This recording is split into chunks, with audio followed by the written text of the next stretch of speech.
Hello दोस्तों, स्वागत है आपका अपने चैनल एग्जाम ऑन पे। एक बार फिर से मैं हाजिर हूँ नाबार्ड फेज 2 सीरीज का पार्ट 26 लेकर। अभी तक 25 यानी 25 पार्ट का डिस्कशन कर चुके हैं हम लोग। ये पार्ट 26 है। आज का वीडियो स्टार्ट करें इससे पहले 2 क्वेश्चन पुटअप किए गए थे प्रीवियस वीडियो से रिगार्डिंग। एक्स्ट्रा डॉट कनेक्ट करेंगे, आप नोट कर सकते हैं, अदरवाइज मेमोराइज हो जाएंगे आपको। देखिए, एक ऋषभ जी हैं, उन्होंने पूछा था, क्योंकि मैंने आपको रेगुलेशन और सुपरविजन पढ़ाया था आरआरबी का, तो उन्होंने पूछा था कि रेगुलेशन में और सुपरविजन में अंतर क्या होता है।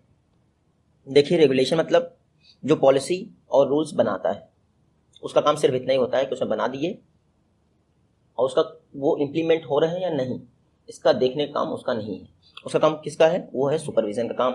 सुपरविजन का काम नाबार्ड करता है आरआरबीज में, यानी जो आरबीआई ने पॉलिसीज और रूल्स बनाए हैं वो सही तरीके से इम्प्लीमेंट हो रहे हैं या नहीं, ये सब देखने का काम आरआरबी में नाबार्ड का है। सपोज करिए सीआरआर मेंटेन हो रहा है या नहीं, तो आरआरबी में कौन देखेगा?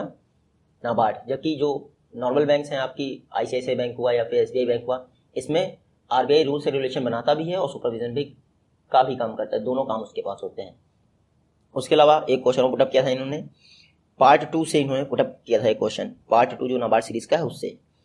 FRA एक्ट पार्ट 2 या पार्ट 1 में मैंने पढ़ाया ये फॉरेस्ट राइट एक्ट, इसमें फॉरेस्ट ड्वेलर्स के विषय में मैंने पढ़ाया है। देखिए, इन्होंने पूछा कि DLC डिस्ट्रिक्ट लेवल कमेटी, इसका जो डिसीजन होता है वो फाइनल और बाइंडिंग होता है, तो क्या ये हाई कोर्ट या सुप्रीम कोर्ट में अपील कर सकते हैं या नहीं? देखिए, बाइंडिंग का मतलब क्या होता है? जैसे आपके पास कहा जाता है कि ऑथेंटिक डॉक्यूमेंट किसका होना चाहिए। ऑथेंटिक डॉक्यूमेंट उसका माना जाएगा जो डिसीजन मेकिंग अथॉरिटी होती है। तो सेम वही काम है इसका, डिस्ट्रिक्ट लेवल कमेटी का। अगर डिस्ट्रिक्ट लेवल कमेटी ने एक बार साइन करके दे दिया कि ये पट्टा अब आपके नाम पे है, ये ज़मीन आपके नाम पे है फॉरेस्ट एरियाज में, तो वो एक लीगल डॉक्यूमेंट हो गया आपके पास हमेशा के लिए। लेकिन अगर आप उससे सेटिस्फाइड नहीं है या फिर आपको नहीं दिया गया है, तो अपील तो जायज़ है कि आप कर सकते हैं। लेकिन कहाँ पे? हाई कोर्ट या फिर सुप्रीम कोर्ट में। जो भी कॉन्स्टिट्यूशनल कोर्ट है हमारे इंडिया के, हाई कोर्ट और सुप्रीम कोर्ट, उनमें आप डिस्ट्रिक्ट लेवल कमेटी के अगेंस्ट हमेशा अपील कर सकते हैं। और ये किसी भी नागरिक के लिए ओपन रहता है, सिर्फ डिस्ट्रिक्ट लेवल कमेटी के डिसीजन के खिलाफ ही नहीं। उसके अलावा इन्होंने ये पूछा था कि ग्राम सभा जो 15 मेंबर कमेटी डिसाइड करती है, इसके कॉन्स्टिट्यूशनल प्रोविजन क्या है। देखिए, जो हमारी 5th शेड्यूल है और 6th शेड्यूल है संविधान की, इसमें ग्राम सभा को पावर दी गई है कहाँ के लिए? शेड्यूल्ड एरियाज के लिए। शेड्यूल्ड एरियाज में एडमिनिस्ट्रेशन के लिए ग्राम सभा को पावर दी गई है संविधान की 5th शेड्यूल और 6th शेड्यूल में। देखिए, संविधान की 5th शेड्यूल किससे रिलेटेड है? जो ऑल ओवर कंट्री के जो शेड्यूल्ड एरियाज हैं डिफरेंट स्टेट में, जैसे आंध्र प्रदेश हुआ, MP हुआ, इन एरियाज की बात करता है आपका 5th शेड्यूल। लेकिन जो 6th शेड्यूल है वो नॉर्थ ईस्ट के असम, मेघालय, त्रिपुरा, मिजोरम, उनके जो शेड्यूल्ड एरियाज हैं वहाँ के एडमिनिस्ट्रेशन से रिलेटेड है। तो उन्हीं 2 शेड्यूल के तहत ग्राम सभा को अथॉरिटी दी गई है लोकल एडमिनिस्ट्रेशन की। तो ये मेरे ख्याल से आप लोगों को पता होगा, अगर नहीं पता है तो भी आप एक्स्ट्रा डॉट कनेक्ट कर सकते हैं। तो जो आपका ग्राम सभा 15 मेंबर कमेटी डिसाइड करता है, वो 5th शेड्यूल और 6th शेड्यूल के तहत पावर दी गई है उसको ये करने की। देखते हैं आज का हमारा पहला question. EMRS Eklavya model residential school, इसको किस मिनिस्ट्री द्वारा फंड प्रोवाइड किया जाता है या फिर किस मिनिस्ट्री द्वारा फंडेड है? तो एकलव्य मॉडल रेजिडेंशियल स्कूल, इसको मिनिस्ट्री ऑफ ट्राइबल अफेयर्स द्वारा फंड प्रोवाइड किया जाता है। देखिए, मैं बता दूं आपको, नवोदय की तर्ज पे, सेम एज नवोदय, जैसे आपके नवोदय हैं सेम वैसे ही जो आपके ट्राइबल कम्युनिटीज़ होती हैं उनके बच्चों को रिमोट एरियाज़ में क्वालिटी एजुकेशन प्रोवाइड करने के लिए ये Eklavya model residential school scheme launch की गई थी। कब से ये स्कीम स्टार्ट हुई थी? 1997 1998 यानी 1997-98 के फिनेंशियल ईयर से स्टार्ट हुई थी ये स्कीम। और इसमें सिर्फ आपका एकेडमिक नॉलेज नहीं दी जाती है, जो एक्स्ट्रा करिकुलम एक्टिविटीज़ होती हैं उनको भी शामिल किया जाता है। क्लास 6 to 12 जो बच्चों की स्ट्रेंथ होती है वो टोटल 480 मैक्सिमम होनी चाहिए, इससे ऊपर नहीं होनी चाहिए। उसके अलावा अब मैंने अभी आपको बताया कि फंड प्रोवाइड किया जाता है मिनिस्ट्री ऑफ ट्राइबल अफेयर्स के तहत। तो क्या प्रोविजन है इसका कि fund ministry of tribal affairs provide करेगी? देखिए, संविधान के आर्टिकल 275(1) के तहत ट्राइबल मिनिस्ट्री द्वारा इनको ग्रांट प्रोवाइड की जाती है। आप इतना याद रखिएगा, कौन से आर्टिकल के तहत? संविधान के आर्टिकल 275(1) के तहत। देखिए, 1 टाइम ग्रांट स्कूल ओपन करने के लिए 30 लाख यानी 30 लाख दी जाती है। उसके अलावा पर ईयर 30 लाख अतिरिक्त ग्रांट दी जाती है ऑपरेशनल एक्टिविटीज़ के लिए, यानी एक बार इस्टेब्लिशमेंट के लिए आपको ग्रांट दे दी गई, उसके अलावा पर ईयर आपको 30 लाख अलग से ग्रांट दी जाएगी। केंद्र सरकार की बात कर रहा हूँ, बाकी राज्य गवर्नमेंट जो स्टेट गवर्नमेंट होगी रिलेटेड वो तो अलग से आपको देंगी ही ग्रांट। तो आप इतना याद रखिएगा। इस बार जो EMRS Eklavya model residential school है, इसका एक टारगेट भी है, आप वो भी नोट कर लीजिएगा। 2022 तक यानी 2022 तक वो सभी ब्लॉक जहाँ पर 50% ST पॉपुलेशन है या फिर 20,000 ट्राइबल कम्युनिटी है, ट्राइबल पॉपुलेशन है, वहाँ पर एक EMRS होना ही चाहिए। यानी या तो आपकी जो टोटल पॉपुलेशन है उसका 50% ST पॉपुलेशन हो, शेड्यूल ट्राइब, या फिर 20,000 ट्राइबल पॉपुलेशन हो, वहाँ पर एक EMRS यानी एकलव्य मॉडल रेजिडेंशियल स्कूल होना ही चाहिए। देखिए, इसके अलावा ये भी कहा गया है कि यदि ST पॉपुलेशन 90% या इससे अधिक है तो वहाँ पर Eklavya model day boarding school भी ओपन किए जाएंगे। क्या? Eklavya model day boarding school भी ओपन किए जाएंगे, यानी रेजिडेंशियल स्कूल नहीं होंगे, वहाँ पे हॉस्टल फैसिलिटी नहीं होगी, सिर्फ बच्चे दिन में जाएंगे, स्टडी करेंगे और वापस आ जाएंगे। तो ये एकलव्य मॉडल रेजिडेंशियल स्कीम है, मिनिस्ट्री ऑफ ट्राइबल अफेयर्स के अंतर्गत है, 1997-98 के फाइनेंशियल ईयर में लॉन्च की गई थी। आप इतना याद रखिएगा। अभी इसलिए चर्चा में थी क्योंकि कोविड-19 के कारण कुछ दिन के लिए बच्चों का स्कूल जाना बंद था। नेक्स्ट क्वेश्चन है, गवर्नमेंट ऑफ इंडिया ने वेज एंड मीज एडवांसेस जो कि RBI द्वारा दिए जाते हैं उनकी लिमिट को कितने % बढ़ा दिया है? तो 75,000 दिए जाते थे वेज एंड मीन्स एडवांसेस के तौर पर। जो ये वेज एंड मीन्स एडवांसेस हैं इनको स्टेट गवर्नमेंट या फिर सेंट्रल गवर्नमेंट द्वारा RBI से कभी भी कैश क्रंच होने पर लिया जा सकता है लोन के तौर पे, और ये कहा जाता है कि 90 डेज में हम आपको ये अमाउंट वापस ही कर देंगे। ठीक है, यानी शॉर्ट टर्म जो जरूरतें, शॉर्ट टर्म तो नहीं कहेंगे इसको, नहीं शॉर्ट टर्म ही कहेंगे क्योंकि 1 वर्ष से कम है। शॉर्ट टर्म जरूरतें जो होती हैं स्टेट गवर्नमेंट की या फिर सेंट्रल गवर्नमेंट की, तो उसके लिए RBI से वेज एंड मीन्स एडवांसेस के तौर पे स्टेट गवर्नमेंट और सेंट्रल गवर्नमेंट कुछ अमाउंट ले सकते हैं। और खास बात क्या है, ये रेपो रेट पे ही उनको अमाउंट प्रोवाइड किया जाता है, यानी उनको रेपो रेट पे ही पे करना होगा। लेकिन अगर 90 डेज से ऊपर हुआ तो रेपो रेट प्लस 2% इतना उनको इंटरेस्ट रेट पे करना होगा। और आप याद रखिएगा, जो ये 90 डेज हैं उसके बाद कितने दिन तक, ये भी लिमिट है 21 डेज तक। 90 डेज के बाद 21 डेज तक ही आपको ये ओवरड्राफ्ट फैसिलिटी मिलेगी जो 2% एक्स्ट्रा रेट पे होगी। उसके बाद आपके पास पेनल्टी भी लगाई जा सकती है और प्लस 2% इंटरेस्ट रेट भी, अगर बाकी अमाउंट आपका बचता है, नहीं पे कर पाते हैं आप तो वेज एंड मीन्स एडवांसेस ये लिमिट RBI द्वारा कितने % बढ़ा दी गई है, या फिर गवर्नमेंट ऑफ इंडिया द्वारा जो RBI की ways and means advances limit है उसको कितने % बढ़ा दिया गया है? 60%। 75,000 करोड़ थी ये वेज एंड मीन्स एडवांसेस के अनुसार एनुअल लिमिट, अब इसको बढ़ाकर 1,30,000 करोड़ कर दिया गया है। यानी अब RBI राज्य सरकारों को या केंद्र सरकारों को कैश क्रंच की सिचुएशन में 1,30,000 तक का लोन दे सकती है। और ये सारे फैसले लिए गए हैं क्यों? कोविड-19 के कारण। सॉरी, ये 1,30,000 नहीं है, 1,20,000 है, 1,20,000 कर दी गई है। तो पहले 75,000 थी और अब है 1,20,000, यानी 60% के आसपास ways and means advances limit बढ़ा दी गई है। और ये वेज एंड मीन्स एडवांस जो स्कीम आई थी ये कब आई थी? ये भी 1997 में लॉन्च की थी। तो ये कैश क्रंच जो स्टेट्स को हो जाता है उस दौरान 90 डेज के लिए एग्जिस्टिंग जो आपकी रेपो रेट होती है उसके आधार पर ही आपको लोन प्रोवाइड किया जाता है RBI द्वारा। तो RBI इसको इम्प्लीमेंट करता है ways and means advances scheme को, और 60% लिमिट बढ़ा दी गई है। पहले 75,000 एनुअल था, अब इसको बढ़ाकर 1,20,000 करोड़ कर दिया गया है। नेक्स्ट क्वेश्चन है स्मॉल सेविंग स्कीम, इसमें कितने इंस्ट्रूमेंट्स को शामिल किया गया है? इंस्ट्रूमेंट मतलब स्कीम्स होती हैं, ठीक है। तो फाइनेंशियल टर्म में इंस्ट्रूमेंट एक पार्ट को कहते हैं या फिर किसी स्कीम को भी कह सकते हैं। तो रिसेंटली स्मॉल सेविंग स्कीम्स, इनके इंटरेस्ट रेट रिवाइज किए गए थे। तो स्मॉल सेविंग स्कीम में इस समय 12 इंस्ट्रूमेंट्स हैं, यानी 12 तरह की स्कीम्स हैं। आपको सारी याद करने की जरूरत नहीं है, आपको सिर्फ ये याद करने की जरूरत है कि सबसे ज़्यादा इंटरेस्ट रेट किस स्कीम पे दे रहा है। तो जो स्मॉल सेविंग स्कीम है इनमें सबसे ज़्यादा इंटरेस्ट रेट मिल रहा है सुकन्या समृद्धि योजना पे। किस पे? सुकन्या समृद्धि योजना पे 7.6% एनुअल, इतना इंटरेस्ट रेट मिल रहा है। जो आपका सेकंड नंबर पे हाईएस्ट इंटरेस्ट रेट वाली स्कीम है उसका नाम है सीनियर सिटीजन सेविंग स्कीम, इस पे जो है 7.4% इंटरेस्ट रेट मिल रहा है। जितनी भी आपकी जैसे NSC हुआ, नेशनल सेविंग सर्टिफिकेट हुआ, फिर पब्लिक प्रोविडेंट फंड हुआ, किसान विकास पत्र हुआ, ये सारी स्मॉल सेविंग स्कीम है। इन पे जो इंटरेस्ट रेट होता है वो फिनांस मिनिस्ट्री के इकोनॉमिक अफेयर्स डिपार्टमेंट द्वारा क्वार्टरली बेस पे डिसाइड होता है। देखिएगा हर क्वार्टरली बेस पे रिवीजन होता है इन इंटरेस्ट रेट का स्मॉल सेविंग स्कीम्स के लिए। देखिए एक कमेटी बनी थी 2011 में, श्यामला गोपीनाथ पैनल। तो श्यामला गोपीनाथ पैनल ने कहा था जो स्मॉल सेविंग स्कीम्स हैं इनके इंटरेस्ट को मार्केट से लिंक कर देना चाहिए। जैसी मार्केट की सिचुएशन हो इनका इंटरेस्ट जो है वेरी करना चाहिए। उसके बाद फिर क्वार्टरली रेट पर डिसाइड किए जाने लगे आपके इंटरेस्ट रेट। नया क्वेश्चन देखते हैं। दिसंबर 1993 में एमपी लेट्स स्कीम लॉन्च की गई थी। आपको बताना जब लॉन्च की गई थी तो किस मिनिस्ट्री के अंतर्गत थी। तो member of parliament local area development scheme 1993 में लॉन्च की गई थी। जब लॉन्च की गई थी तो मिनिस्ट्री ऑफ रूरल डेवलपमेंट के अंतर्गत थी, आप नोट कर लीजिएगा। उसके बाद मैं बता दूं आपको, स्टार्टिंग में मिनिस्ट्री ऑफ रूरल डेवलपमेंट के अंतर्गत ये लॉन्च की गई थी। उसके बाद 1994 में ही इसको ministry of statistics and programme implementation के अंतर्गत ट्रांसफर कर दिया गया था। ये हम लोग पढ़ चुके हैं किस मिनिस्ट्री के दौरान की जाती है, ministry of statistics and programme implementation, लेकिन लॉन्च की गई थी ministry of rural area development के लिए। आप सभी को पता है 2 वर्षों के लिए एमपी लैट्स स्कीम को सस्पेंड कर दिया गया है। कौन से 2 वर्ष, फाइनेंशियल ईयर 2022 यानी 2020-21 और 21-22 के लिए इसको सस्पेंड कर दिया गया है, आप याद रखिएगा।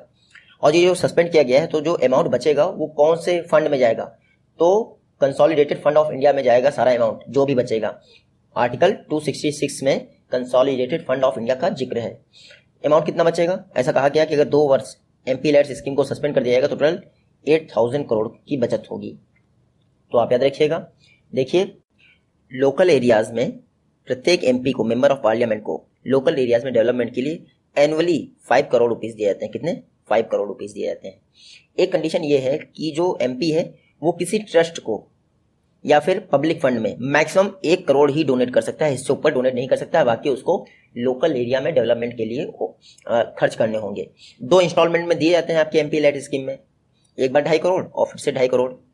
ये जो एडमिनिस्ट्रेटिव कंट्रोल होता है एमपी लैट्स स्कीम के तहत फंड का, वो होता है डीएम के पास। आप सभी को ये तो पता ही होगा। खास बात क्या है, जो एमपी लैट्स स्कीम में फंड दिया जाता है ये नॉन लैप्सेबल है, नॉन लैप्सेबल है। यानी ऐसा नहीं कि आपने खर्च नहीं किया तो वापस ले लेगी गवर्नमेंट, नहीं, वो आपके पास मिलता रहेगा और आगे फिर से ऐड हो जाएगा। तो आप ये जरूर याद रखिएगा। मैंने अभी आपको बताया दिसंबर 1993 में मिनिस्ट्री ऑफ रूरल डेवलपमेंट के अंतर्गत लॉन्च की गई थी। बाद में 1994 अक्टूबर 1994 में इसको ministry of statistics and programme implementation में ट्रांसफर कर दिया गया था। और बाकी क्योंकि सेंट्रल गवर्नमेंट ठीक पूरी तरह से आप देख रहे हैं, इतनी देर से मैं बोल रहा हूँ तो सेंट्रल गवर्नमेंट बेयर कर रही सारा फंड, तो सेंट्रल सेक्टर स्कीम है। नया क्वेश्चन देखते हैं। इंडियन एयरफोर्स ने ऑपरेशन संजीवनी किस कंट्री के लिए लॉन्च किया है। तो कोविड-19 चल रहा था, तो इस दौरान मेडिकल हेल्प प्रोवाइड करने के लिए मालदीव के लिए इंडियन एयरफोर्स द्वारा ऑपरेशन संजीवनी लॉन्च किया गया। इसमें क्या हुआ, 6.2 टन यानी 6.2 टन की मेडिसिन मालदीव को प्रोवाइड की गई इंडियन एयरफोर्स के C-17 हरक्यूलिस विमान द्वारा। तो आप ये नोट कर लीजिएगा, नहीं ये नहीं कि C-17 हरक्यूलिस विमान द्वारा, ऑपरेशन संजीवनी। नया क्वेश्चन देखते हैं। World economic situation and prospectus report 2020 किसके द्वारा जारी की गई है। रिसेंटली अंकटाड ने world economic situation and prospectus report जारी की है। अंकटाड का फुल फॉर्म क्या है, United nation conference on trade and development. तो अंकटाड ने world economic situation and prospectus report 2020 जारी कर दी है।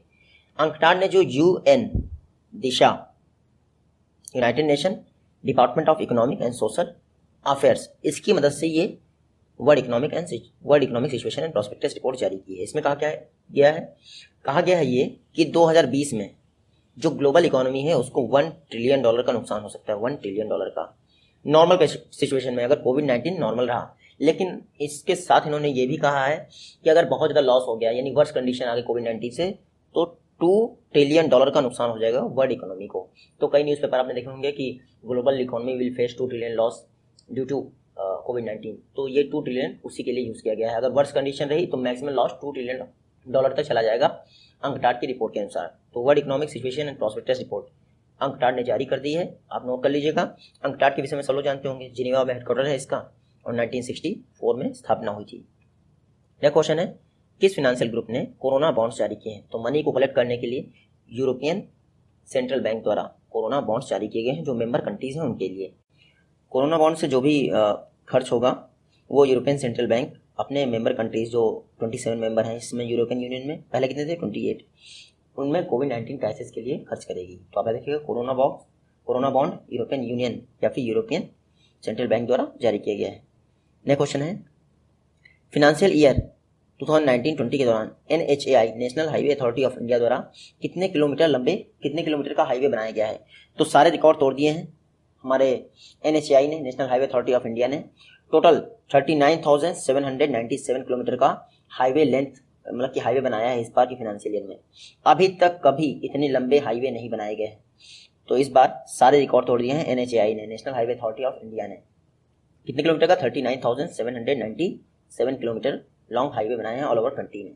देखिए सेंट्रल गवर्नमेंट का कहना है कि भारतमाला प्रोजेक्ट में टोटल 65,000 कितना 65,000 किलोमीटर के हाईवे बनाए जाने हैं। इसमें फर्स्ट फेज में कितना बनना है? 34,800 किलोमीटर हाईवे बनने हैं फर्स्ट फेज में। ये फर्स्ट फेज कब तक है? तो 5 वर्ष के लिए है, 2017 से 2022 तक, 2022 तक। फर्स्ट फेज में जो NHAI द्वारा हाईवे बनने हैं वो कितने बने हैं? 27,500 किलोमीटर। ये तो टोटल हो गया आपके 34,000, लेकिन NHAI national highway authority of India कितना बनाएगा? 27,500 किलोमीटर। बाकी जैसे बॉर्डर रोड ऑर्गेनाइजेशन हुआ आपका, स्टेट हाईवे अथॉरिटी हो, बाकी सारे वो लोग बनाएंगे। नया क्वेश्चन है समाधान चैलेंज, ये किस मिनिस्ट्री द्वारा कंडक्ट किया गया? तो रिसेंटली MHRD मिनिस्ट्री ने, ministry of human resource and development, इन्होंने AICTE all India council for technical education इसके साथ मिलकर समाधान चैलेंज लॉन्च किया। पर्पस क्या है? देखिए स्टूडेंट की इनोवेशन एबिलिटी चेक करने के लिए, ये समाधान चैलेंज लॉन्च किया गया है। इसमें क्या होगा? स्टूडेंट को कहा जाएगा कि आप ऐसी चीज़ें बनाएं जिनसे कोरोना वायरस को कॉम्बैट करने में हेल्प मिले, तो उसकी एबिलिटी भी चेक हो जाएगी कि इनोवेशन एबिलिटी कैसी है। अगर सिचुएशन थोड़ी इनके हिसाब से ठीक ना हो तो क्या ये लोग सर्वाइव कर पाएंगे या नहीं। तो समाधान चैलेंज को AICTE के साथ मिलकर MHRD ने लॉन्च कर दिया है। नया क्वेश्चन है मधुबन गाजर, ये एक फोर्टिफाइड वैरायटी है, आपको बताना किस स्टेट में डेवलप की गई है। अभी तक मैं आपको क्या पढ़ा रहा था, इस इंस्टीट्यूट ने डेवलप की है ये वैरायटी, लेकिन इस बार खास क्या हुआ है, किसी व्यक्ति विशेष ने मधुबन गाजर की वैरायटी को डेवलप किया है। फोर्टिफाइड आप सभी को पता है, न्यूट्रिशियस वैल्यू को बढ़ाने के लिए फोर्टिफिकेशन यूज किया जाता है। हिंदी में इसको किलाबंदी कहते हैं, लेकिन आप इंग्लिश में याद रखिएगा क्योंकि हिंदी काफ़ी ज़्यादा टफ है। तो फोर्टिफाइड मतलब न्यूट्रिशियस वैल्यू को बढ़ाने की प्रक्रिया है ये, ठीक है। तो रिसेंटली मधुबन गाजर को गुजरात में, जूनागढ़ डिस्ट्रिक्ट है गुजरात की, जिसको लेके पाकिस्तान के साथ बवाल हुआ था, बाद में रेफरेंडम करके ये लोग इंडिया में शामिल हुए थे। तो जूनागढ़ डिस्ट्रिक्ट में एक पर्सन का नाम है वल्लभ भाई वासराम भाई मारवने। क्या नाम है? वल्लभ भाई वासराम भाई मारवने। उनके द्वारा यह मधुबन गाजर की वैरायटी डेवलप की गई है, जो कि कैरेट की एक बायो फोर्टिफाइड वैरायटी है। और मैंने भी आपको बताया फोर्टिफिकेशन का यूज न्यूट्रिशन वैल्यू को इंक्रीज करने के लिए किया जाता है किसी भी क्रॉप में। जो आपकी मधुबन गाजर वैरायटी है, इसमें बीटा कैरोटीन की मात्रा 277.7 मिलीग्राम पर केजी है। तो बीटा कैरोटीन की मात्रा है 277.7 मिलीग्राम पर KG. Beta carotene vitamin A के लिए यूज होता है, आप देखिए, मतलब विटामिन ए से भरपूर है ये गाजर। उसके अलावा आयरन की मात्रा है 276.7 मिलीग्राम पर केजी। तो सिर्फ 1 मिलीग्राम कम है आपके आयरन की मात्रा बीटा कैरोटीन से, और आयरन आपको पता ही है हीमोग्लोबिन आयरन से ही बनता है, तो आप देखिएगा। नेक्स्ट क्वेश्चन है, पिछले 144 ईयर्स में 144 वर्षों में पहली बार ऐसा हुआ है कि दरबार मूव को सस्पेंड कर दिया गया है। दरबार मूव को सस्पेंड किया गया है 144 वर्षों में पहली बार। आपको बताना है किस स्टेट या यूटी से बिलोंग करता है। तो दरबार मूव कैपिटल ट्रांसफर प्रोसीजर है जम्मू एंड कश्मीर का। गर्मियों में इनकी कैपिटल जो है कश्मीर चली जाती है, और सर्दियों में यानी जाड़ों में कैपिटल जो है श्रीनगर आती है। कोविड-19 के कारण पहली बार ऐसा हुआ है कि दरबार मूव जो होता है उसको सस्पेंड कर दिया गया है, शिफ्टिंग ऑफ कैपिटल कैंसिल कर दिया गया है। इस बार कोविड-19 के कारण ऐसा किया गया है। तो दरबार मूव जम्मू कश्मीर से रिलेटेड है। नेक्स्ट क्वेश्चन है south Asia economic focus report, ये तो यूपीएससी में भी आ चुका है एक बार। ये किसके द्वारा जारी की जाती है? सिर्फ यही क्वेश्चन था, सेम एज। तो आप याद रखिएगा, south Asia economic focus report, इसको वर्ल्ड बैंक द्वारा जारी किया जाता है, कंफ्यूज मत होइएगा, एडीबी द्वारा जारी नहीं किया जाता है।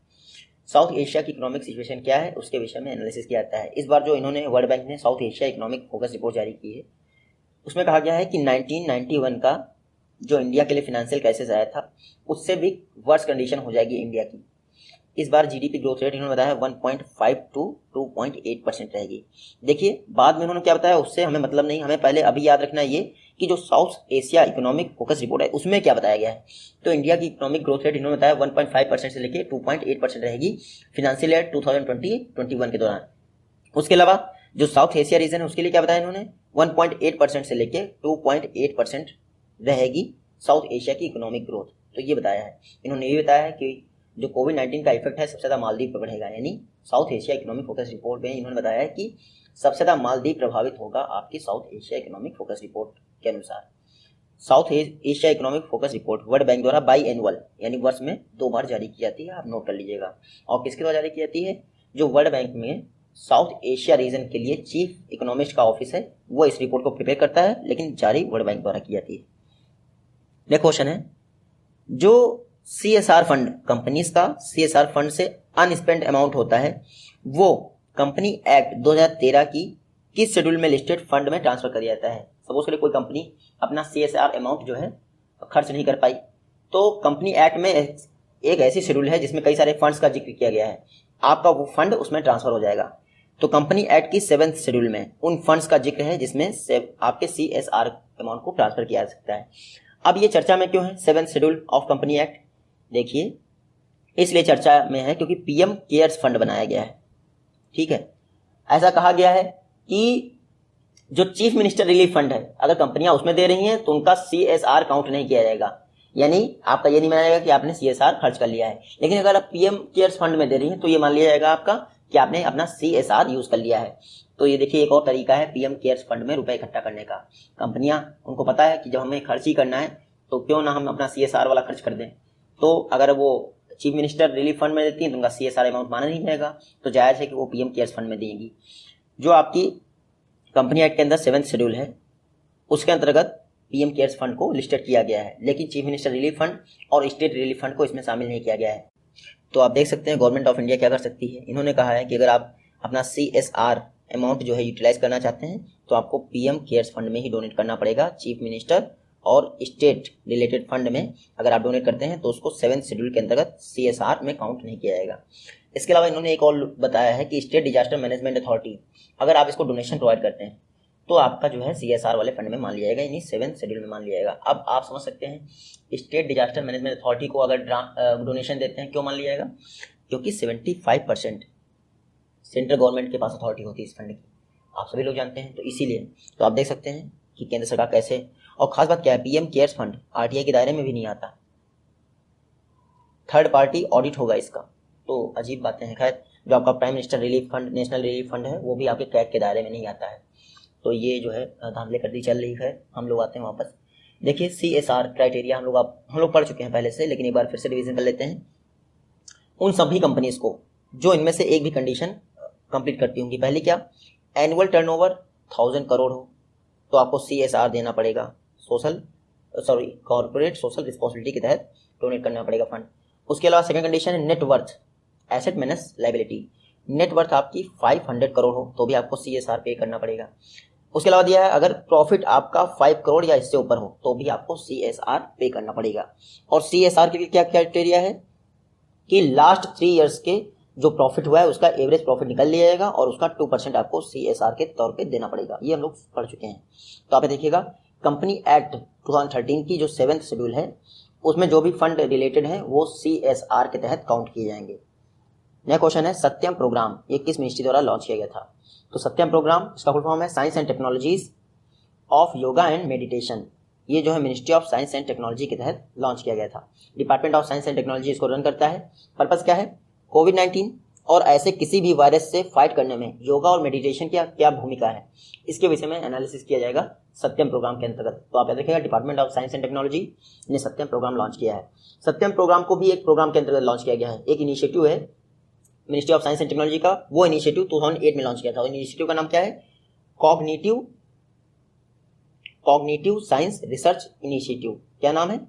कॉग्निटिव साइंस रिसर्च इनिशिएटिव 2008 में लॉन्च किया गया था। उसी के अंतर्गत ये सत्यम प्रोग्राम अब लॉन्च किया गया है department of science and technology द्वारा। तो आप याद रखिएगा।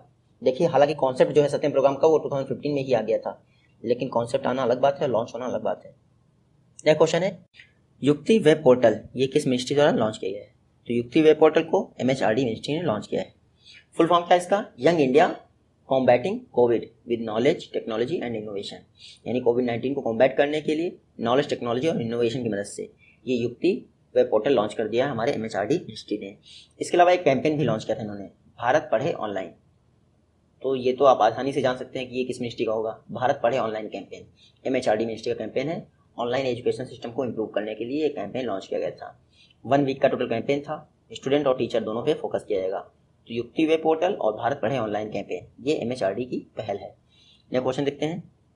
REC सेल यानी कि रिन्यूएबल एनर्जी सर्टिफिकेट की सेल मार्च 2020 में कितने % बढ़ गई। देखिए, जब इस बात की पूछूं मैं, कोई भी पूछे तो आप ये सोचिएगा कि लास्ट ईयर से कंपैरिजन हो रहा है।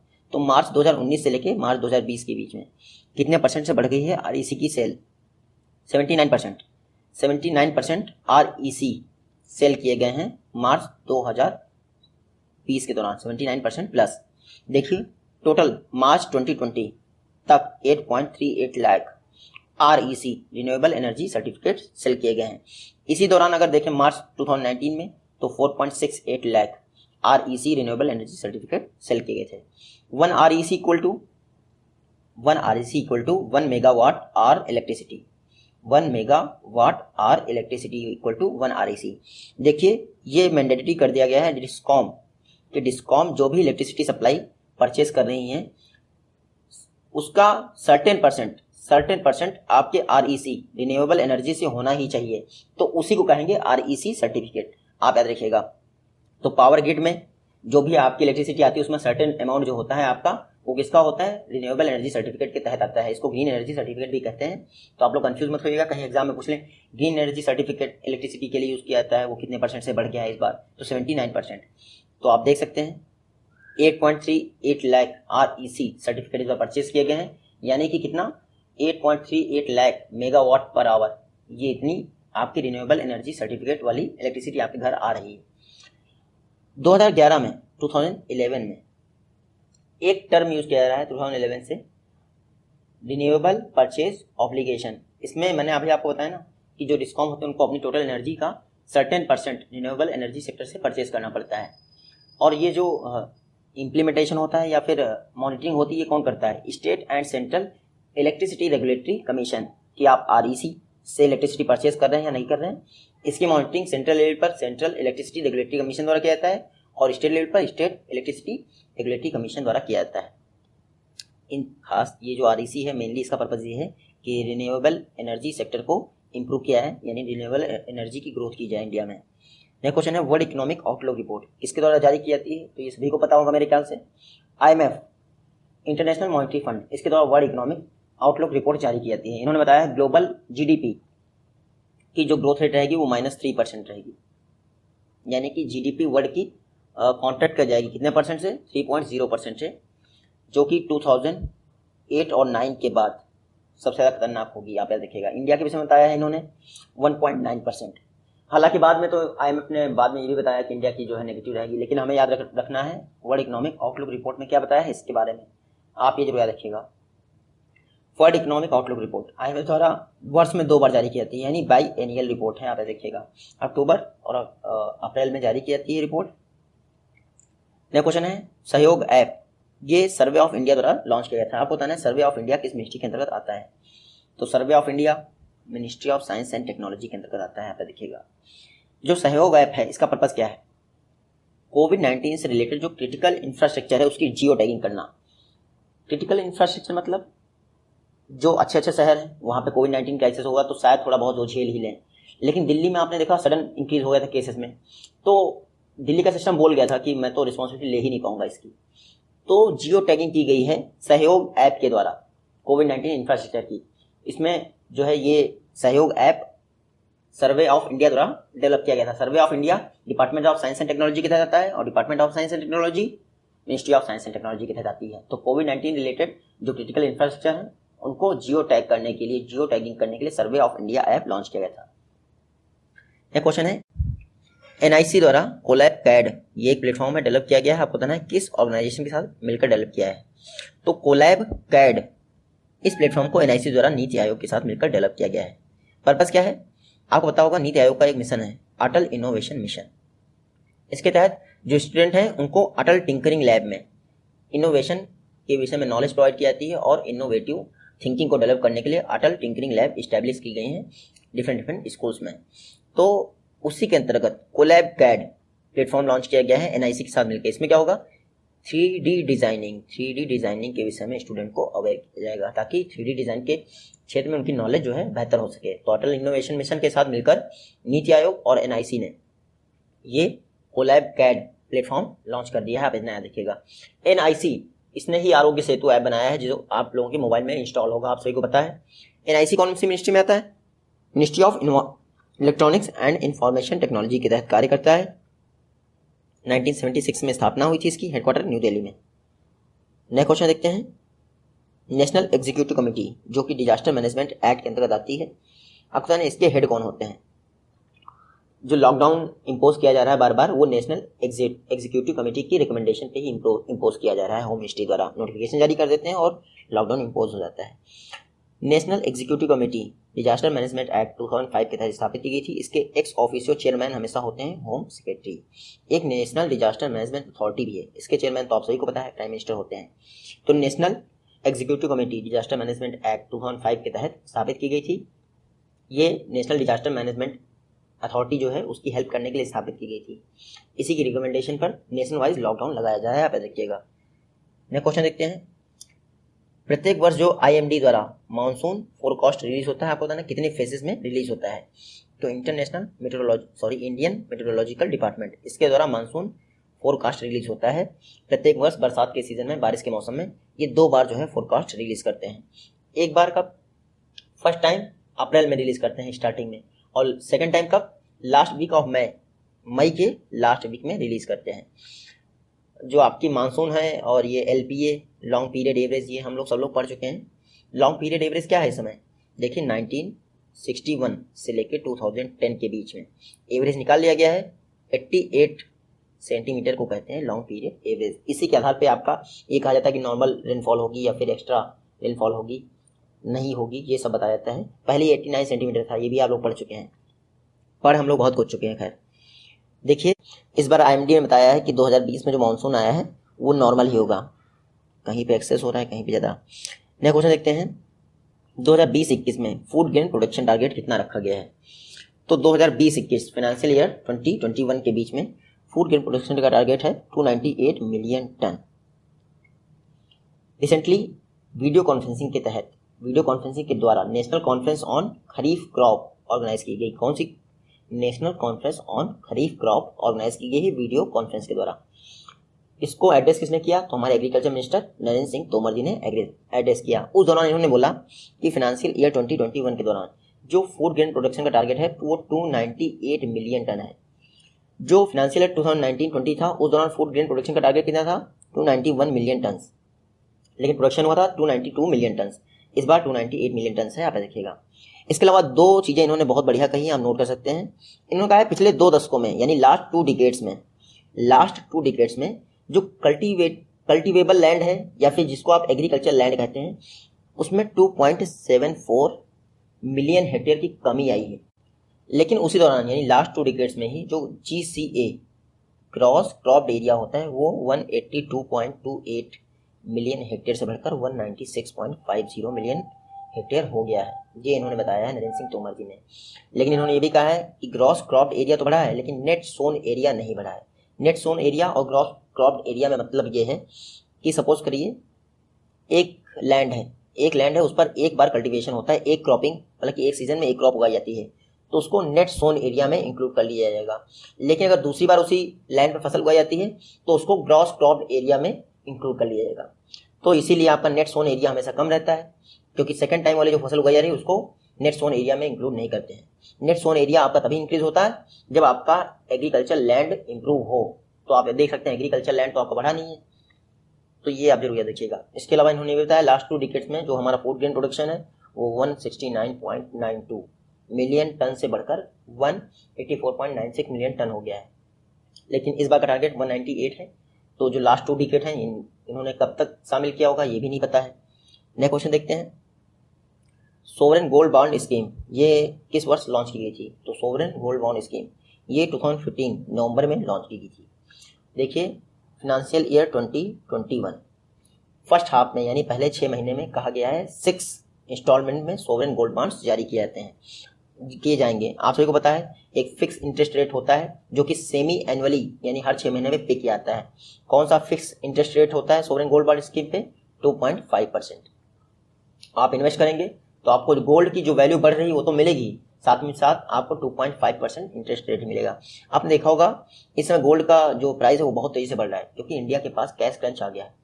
वो चाहते हैं कि कैसे भी करके लोग गोल्ड परचेज करें।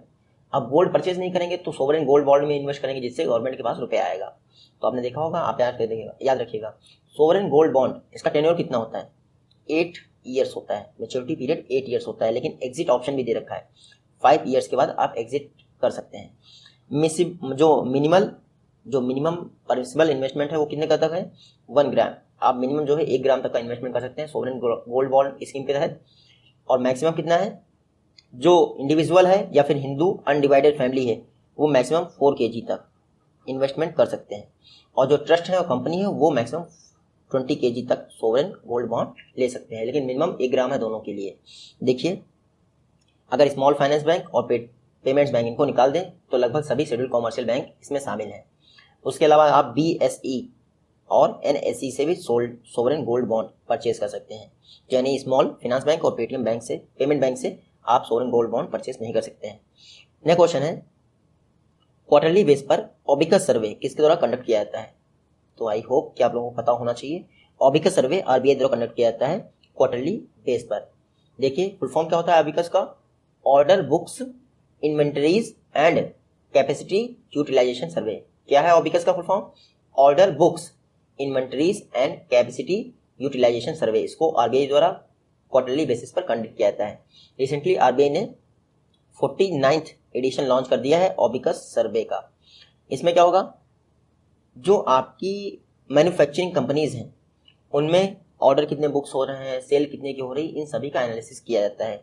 तो ओबिकस सर्वे RBI द्वारा क्वार्टरली बेस पर लॉन्च किया जाता है।